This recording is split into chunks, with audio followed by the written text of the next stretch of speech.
여러분, 올해 예산을 토대로 내년 예산을 전망을 해보니까요, 600조가 넘을 거라는 예상이 나오더라고요.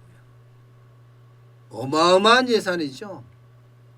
그야말로 뭐 슈퍼 예산이라는 말도 잘 안 어울리고요. 앞에다가 초슈퍼 예산이라고 이야기해야 될 것 같습니다. 엄청난 예산이 지금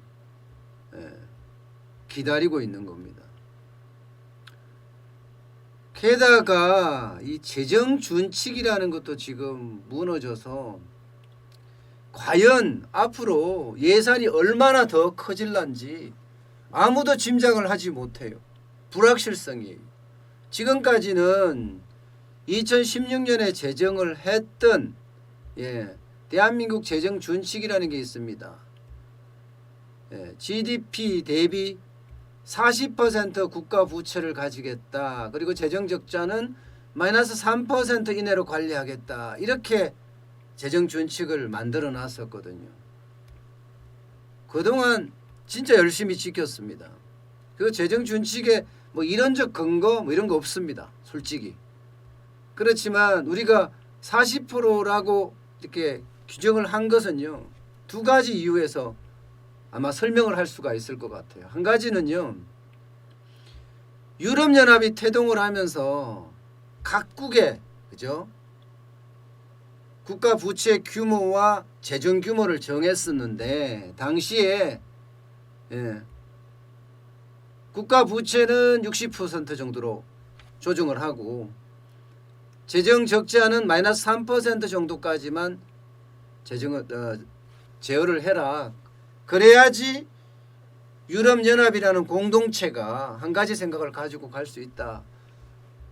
이런 생각 말입니다. 그래서 2000년대에는 그게 유럽 제국의 어떤 뭐 재정에 대한 준칙처럼 그렇게 성립이 됐었습니다. 그런데 우리는 왜 40%가 됐느냐? 대한민국은 앞으로 올 고령화에 대한 대비도 해야 되고요. 또 통일도 해야 됩니다. 통일에 대한 비용도 좀 남겨놔야 되고. 그래서 60% 중에 한 40%만 기준으로 하고 나머지 20%는 고령화에 대한 복지 비용과 그리고 통일을 대비한 비용으로 남겨두자. 이렇게 나름대로의 어떤 의견 일치를 봐서 40%라는 어떤 재정 준칙이 마련이 됐거든요. 또 40%라는 것은요, 꼭 그렇지는 않지만 이 국가가 세금을 받을 거 아니에요? 그러면 그 세금을 가지고 이제 국가 운영을 해요. 그러면 남는 돈이 있을 거 아니에요? 남는 돈이 이제 이익금이라고 생각할 수 있죠. 세금을 가지고 국가를 운영하고 남는 돈. 그 남는 돈으로 이자를 갚는 거예요. 이자를. 국가 부채에 대한 이자. 그런데 40%가 되면 그 남는 돈으로 이자를 다 갚을 수가 있다고요. 그럼 국가 부채는 그냥 그대로 가면서 그죠? 이자는 계속 갚으니까 균형 예산으로 갈 수 있다는 거잖아요. 그런데 지금은 불가능하죠. 일단 지금은 40%가 넘었으니까 세금을 받아서 운영을 해서 남는 돈으로 이자를 갚는 거 이미 불가능해졌습니다. 기본적으로는 들어오는 만큼 쓰겠다 하는 그런 원칙을 가지고 재정 준칙이 40%가 됐거든요. 그런데 그 재정 준칙이 문재인 정부 들어서서 완전히 무용지물이 됐습니다. 작년 5월이죠.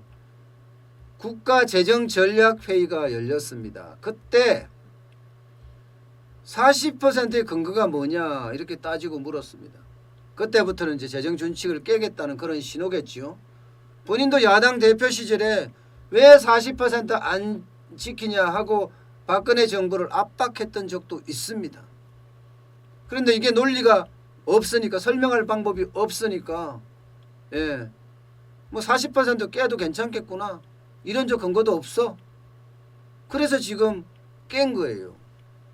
그런데 40%는 깼는데 문재인 정부의 재정준칙은 지금 정해지지 않았다는 게 더 큰 문제입니다. 앞으로 계속 돈 쓰겠다는 이야기잖아요. 계속 풀겠다는 이야기잖아요. 돈 푸는 거, 경제 위기 때 돈 푸는 건 어쩌면 당연합니다. 전 세계가 돈을 풀고 돈을 풀어야지 소비가 일어나고 소비가 일어나야지 기업이 돌아가고 기업이 돈이 있어야지 수출도 한다. 이렇게 경제의 순수한 흐름도 만들 수가 있거든요. 그런데 재정 준칙에 어떤 기준을 명확히도 안 하면서 돈만 푼다는 거. 이게 굉장히 무섭다는 거예요. 돈을 벌어본 사람이면 야, 저는 저렇게까지 할 수 있을까 그런 생각이 저는 들어요. 돈이 부족해서 진짜 하루를 뭐 18시간, 20시간 일하면서 빡시게 사는 사람들, 그런 사람들 생각해 보세요. 그러면 돈의 귀함을 압니다. 나라 운영이라고 해도요. 기본적으로 돈에 대한 귀함을 모르면 안 되죠. 왜 혈세라고 했겠습니까? 이거는 제가 알기는 좌파든 우파든 국민의 세금은 혈세라고 했습니다. 혈세라고 할 만큼 아껴 써야 되고 그리고 이유 있게 써야 되거든요. 근데 지금처럼 막 퍼주게 하게 되면 지금 굉장히 겁이 나는 그런 상황이에요. 저는 재정 준칙부터 먼저 밝히라고 하고 싶어요. 그러면 얼마 쓸지 예상이 되잖아요. 얼마 쓸지 예상이 되면 그에 대한 어떤 경제적인 대안도 낼 수 있는데 지금처럼 이렇게 무작정 써대고 예산도 이렇게 무작정 늘어난다면 올해만 하더라도요. 작년 대비해서 13.1%나 늘어났습니다. 13.1%가 늘어난 거 아니죠. 작년이 아니죠. 재작년 대비 재작년 그죠? 작년에 이제 작년 대비해서 세금을 9% 올렸으니까 아닙니다. 작년 대비해서 9% 정도 올렸죠. 그죠? 거기에다가 추가 1차 추경이 11조 7천억 원, 2차 추경이 12조 2천억 원 했잖아요. 그래서 지금 현재 13.1%가 늘어난 상태입니다. 이거 3차 추경은 포함도 안 시켰어요. 아직 3차 추경. 이렇게 됐을 때 내년 예산 그냥 3차 추경 빼놓고 생각을 해도요. 봐요. 올해 예산 본 예산은 9.1% 상승했습니다. 작년에 469조 6천억 원이었던 것이 올해 512조 3천억 원으로 늘어났어요. 여기다가 1차 추경 11조 7천억 원, 2차 추경 12조 3천억 원 플러스를 하면 531조 1천억 원입니다. 531조 1천억 원. 올해 지금 현재 지금 3차 추경은 넣지도 않았습니다. 아직. 여기에다가 예산 증가율을 보니까 올해가 13.1% 늘어났습니다. 그럼 13.1% 늘어났으니까 끝다리 빼고 13%만 계산해 보자고요. 531조에 13%면 얼마예요? 69조입니다. 69조. 그러면 531조 플러스 69조는 600조예요. 600조. 그러니까 내년 예산은 지금 2차 추경까지 계산을 했는데 600조예요. 600조요. 왜 3차까지 계산을 안 했느냐? 올해는 특수한 해니까 3차까지 갈 수 있다고 생각하지만 내년에는 올해만큼 어려울 거니까 1차만 끝날 것이 아니라 2차 추경까지도 저는 간다고 보기 때문이거든요. 이렇게 되면요. 예산은 앞으로 천정부지로 올라갑니다. 천문학적으로 올라가요. 버는 것 없이. 지금 기업들은 어때요? 법인세가 지금 왕창 망했잖아요. 소득세는요. 이것도 만만치 않아요. 근데 소득세는 어떤 식이든 올리겠다 지금 생각을 하고 정부는 이 소득세 쪽에 증액을 하겠다. 세원 발굴해서 하겠다. 지금 그렇게 바짝바짝 벼르고 있습니다. 특히 소득세 같은 경우는 부자들에 대한 정세를 하겠다는 거 뭐 전 세계적인 흐름이기도 합니다만은 문재인 정부는 특히 부자들에 대한 어떤 나쁜 감정을 가지고 있죠. 적폐 세력이라고 생각하는 거죠.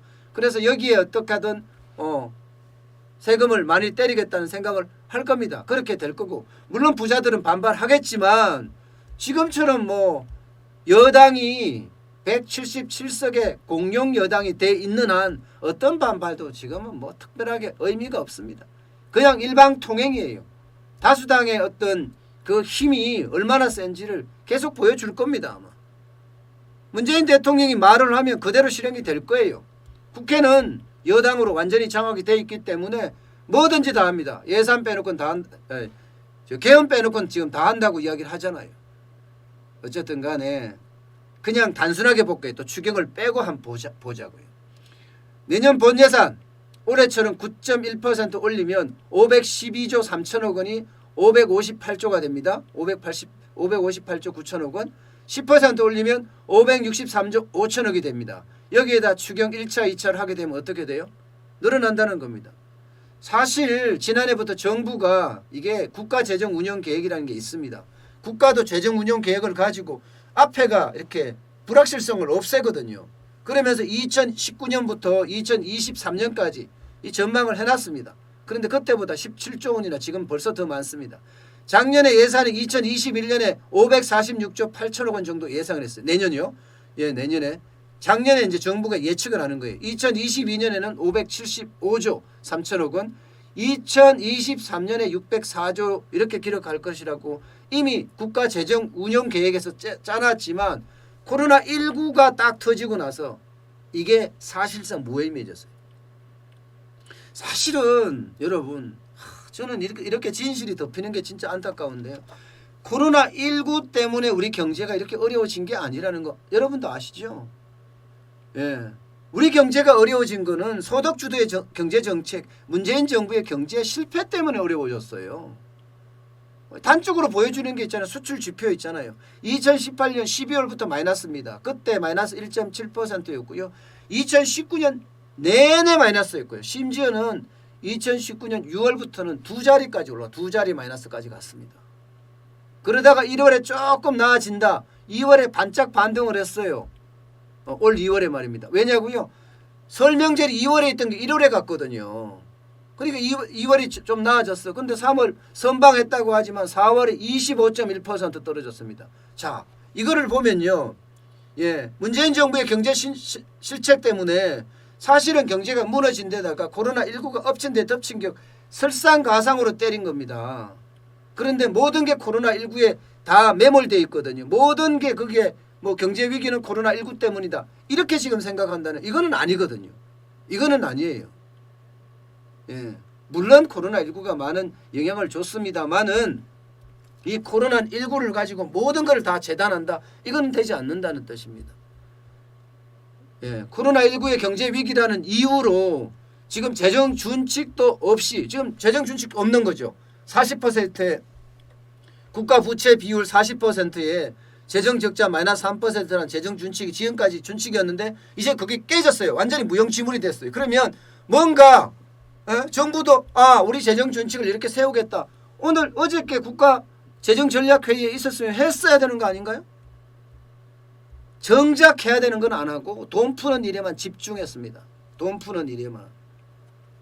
예, 게다가 내년에 600조가 저 넘을 거라고 예상하는 이유가 뭐 돈 풀 것만 엄청나게 많이 이야기해요. 경제 역동성 회복이라든가, 예, 미래 성장 동력 확충이라든가, 사회 안전망 보강이라든가, 예, 감염병이나 이런 질병에 대한 사회 재난 대응 체계 고도화라든가 이런 데 다 투자하겠다는 거야. 아니 경제라는 게 원인이 있잖아요. 그죠? 원인이 있으면 원인부터 제거를 하고 그 다음에 다른 수순을 밟아야 돼요. 원인이 마치 없는 것처럼. 아니 원인이 소득 주도 성장인데 그게 잘 되는 것처럼 좀 이야기한단 말이에요. 저는 기자를 30년 했습니다. 그리고 경영학 박사입니다. 경영학 박사하고 이제 경제학 박사는 좀 다릅니다. 성격이. 균형 예산이냐. 저희는 경영학 박사는 무조건 이익을 추구하라. 기업은 이익을 추구해 살아남는다는 게 경영학의 원론이니까 말입니다. 그렇지만 국가 운영도 저는 흑자를 내야지 강해진다고 생각합니다. 강해진다고. 지금처럼 이렇게 600조 예산을 들이고 내년에 한국판 뉴딜 정책이 본격화될 텐데 여기에다가 또 퍼주기식으로 돈을 퍼준다면 돈만 낭비할 뿐이에요. 돈만 낭비할 뿐이라니까요. 국가 재정만 펑크날 뿐입니다. 이렇게 예산이 계속 늘어나서 국가 지금 채무 비율이 41%가 넘어선 데다가 3차 추경까지 하게 되면 46%가 넘어설 가능성이 굉장히 커졌어요. 46%까지 넘어설 가능성이. 아마 넘어설 겁니다. 왜? 2차 추경 적어도 40조 많게는 50조를 넘게 할 거라고 예상을 하거든요. 여당이 한다면 한다고 그랬죠. 청와대가 한다면 하고 문재인 대통령이 한다면 하는 거예요. 다수당인데 그것도 공용 다수당인데 무조건 밀어붙일 거예요. 야당이 반발해봤자 세 발의 피입니다. 아무리 반발하들 무슨 의미가 있겠어요? 게다가 대안 있는 반발이 돼야 되는데 대안 있는 반발이 얼마나 나올 수가 있겠습니까? 지금은 이미 긴급 재난지원금을 전 국민에게 뿌려봤기 때문에 그걸 또 돈을 써봤기 때문에 이제는 공짜에 익숙해집니다. 결국은요. 돈 퍼주는 걸 잘 퍼줘야 되는데 지금 저는 그게 제일 걱정이 됩니다. 돈을 퍼주면 성장 동력이 있어야 된다고 생각을 합니다. 예를 들어서 재정승수라는 게 있어요. 재정승수라는 게. 재정 지출을 1을 늘렸을 때 과연 GDP가 얼마나 우리 경제 성장이요. GDP 국내 총생산이 얼마나 증가했느냐를 보는 거거든요. 다시 말해서 재정을 1 지출했을 때 국민 생산도 1만큼 늘어난다. 1. 이렇게 돼야 되는데 그렇지 못하죠. 100을 지출해도 100만큼 효과가 없어. 그거는 퍼주기식 돈이 그냥 사라지는 돈을 준다는 거예요. 이렇기 때문에 600조가 돼도 재정의 어떤 적자 규모도 마찬가지고요. 앞으로 국가 부채도 마찬가지로 계속 늘어날 수밖에 없는 그런 구조적인 걸 가지고 있습니다. 그러니까 어떻게 되겠습니까? 세금 걷어야 됩니다. 이제 세금 많이 걷어야 될걸요. 당장 올해 1분기 볼까요? 전년 동기 대비해서 세금이 8조 5천억이나 덜 거쳤어요. 8조 5천억 원. 69조 5천억 원이에요. 69조 5천억. 세수 펑크는 뭐 따놓은 당상이죠. 따놓은 당상. 이걸 경제를 잘 운영했으면 국세 수입이 이만큼 줄어들었겠어요? 8조 5천억이냐? 안 줄어들었겠죠. 국가 운영을 똑바로 못했으니까. 그래서 이렇게 된 거예요. 계속 세수는 줄어져 왔습니다. 이대로 가면 세수 펑크가 30조는 될 거라고 그래요. 30조. 나라 운영을 잘해서 기업들이 수출을 막 하게 되고 대한민국에 가장 잘하는 게 수출 아닙니까? 그러면 기업들이 돈을 많이 벌고 그렇게 했을 때 지금 원래 최대 세수 펑크가 30조라고 하는데 이거 막을 수 있거든요. 그런데 지금은요 불가능합니다. 이제는 불가능해. 기업들이 경쟁력이 생겨야지 되죠. 기업들이 경쟁력이 생겨야지. 법인세 더 받아내고 싶어도 아마 지금 현재가요 법인세가 22%에서 25% 올렸습니다. 법인세 올릴까 봐 겁을 많이 내요. 기업들은요. 왜냐고요? 적폐 세력이잖아요. 그리고 기업한테 올리는 거는 어느 한 사람이에요. 어느 한 사람. 다른 예를 들어서 소득세 올린다. 이건 전 국민이 대상이에요. 그 중에서도 전 국민 대상 중에서도 소득세 올리는 건 어디를 올린다고요? 전월세 신고 의무화해서 전세 월세에서 소득이 나는 거에 대해서도 과세를 하겠다 이거 아니겠습니까? 내년에 과세가 많이 늘어날 수 있을 거예요. 왜냐하면 전세 월세가 과세되는 게 600만 가구 중에 전월세 사는 사람 600만 가구가 좀 넘거든요. 그중에 500만 가구 이상이 지금 확정일자를 안 받습니다. 확정일자를 안 받는다는 것은 전월세 신고가 안 된다는 거잖아요. 그럼 과세를 할 수가 없다는 거예요. 그런데 이거 과세한다고 이야기했으니까 아마 거기 과세가 될 거예요. 게다가 부동산세 또 올릴 거 아니에요. 공시지가 올라가잖아요. 세금 또 올라갑니다. 내년에. 그러니까 정세 논의는 이미 시작이 됐고 정세를 할 거예요. 많이 할 거예요. 많이. 이미 국책연구기관인 KDI에서 어떻게 됐습니까? 정세한다고 이야기했잖아요. 정세한다고. 정세한다고 이야기했기 때문에 정세를 할 겁니다. 아마. 정세를 할 수밖에 없을 거고요. 저는 제가 점점 앞으로 문제되는 게 이런 거예요.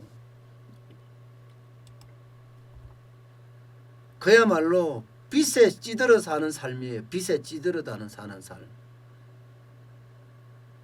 아마 여러분은 잘 모르겠어요. 저는요. 아버지가 이제 애들을 3명을 낳아서 키우면서 늘 교육을 시키려니까 빚을 질 수밖에 없었습니다. 그래서 저는 어릴 때부터 빚이란 이야기를 참 많이 들었어요. 내가 크면 나는 빚을 안 지겠다. 사실 저는 빚을 안 지려고 굉장히 노력하고 살거든요. 그런데 어쩔 수 없이 빚을 집니다. 어쩔 수 없이. 그래서 최소한만 빚을 지려고 굉장히 노력하거든요. 저는 모르겠어요. 아무리 대범하고 아무리 뭐 큰 인물이라고 하더라도 국가 운영을 잘해서 국민들이 잘 살게 해야 되는데 이렇게 빚더미에 올라앉게 하면 그게 국가 운영을 잘하는 걸까요? 이거는 다시 한번 생각해 볼 필요가 있는 것 같습니다. 이대로 가면 예산은 뭐 폭증을 할 거고요. 거기에 따르는 증세도 굉장히 많이 늘어나지 않을까 저는 그렇게 생각을 합니다. 증세라는 것은 지금 현재 우리들에게 엄청난 짐을 씌워주는 거고요. 국가 부채가 늘어난다는 것은요. 우리 미래 세대들, 우리 자식이나 손자들 말입니다. 우리 미래 세대들한테다가 엄청난 짐을 준다는 겁니다. 저는 부채가 많아지는 것보다가 국가 운영을 잘해서 재정적으로도 강한 나라를 만드는 것이 지금 그 어느 때보다 중요한 게 아닌가 저는 그렇게 생각을 합니다. 적재적소에 돈을 풀어서 내수도 살리고 수출 기업도 살리고 그런 양동 정책이라고 해야 되나요? 그런 게 필요한 시점이다. 저는 그렇게 봅니다.